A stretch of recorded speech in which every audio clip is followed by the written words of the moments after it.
Do you know what makes us so insensitive to violence that it becomes our entertainment? It's a phenomenon called conditioning.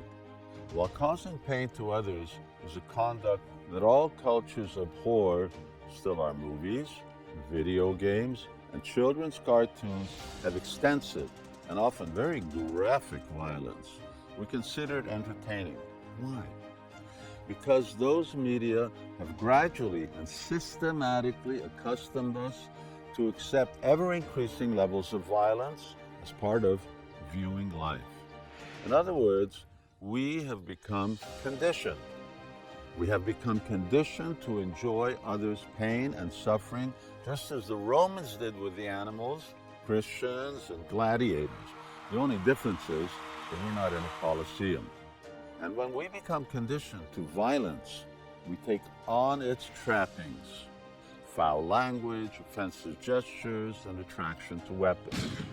My point is that conditioning makes humans gradually accustomed to a conduct that is actually foreign to them. Now, I use the example of violence because it's commonplace as entertainment and yet very much illegal in real life. So the contrast should really be clear. Now, I'd like to show how conditioning applies to another real-life situation, and that's the transformation of our pure ego into a false ego. Our natural identity is spirit or consciousness that's eternal, joyful, and full in divine knowledge. That's our pure ego.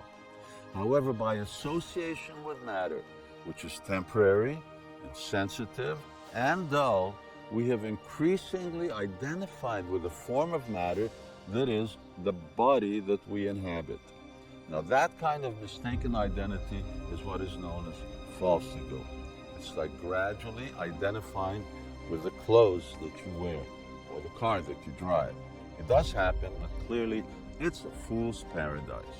And yet in a gradual, stage-wise progression, we have increasingly identified with our bodies and consequently forgotten our spiritual nature.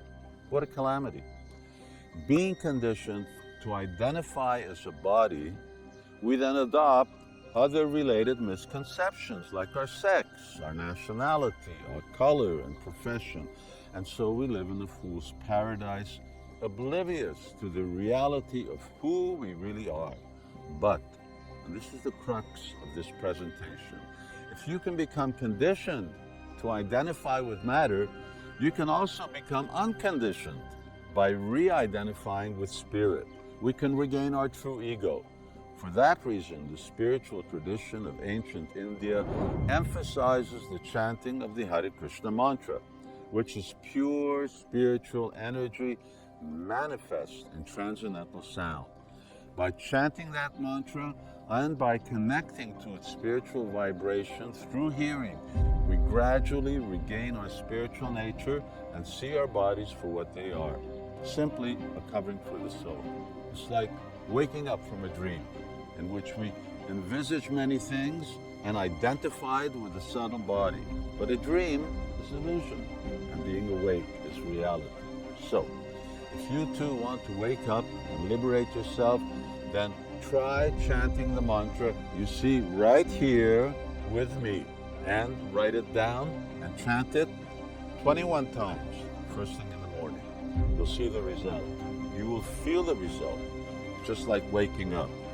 You ready? Hare Krishna, Krishna Krishna, Hare Hare, Hare Rama, Rama Rama, Hare Hare. That's it. Time. Wake up.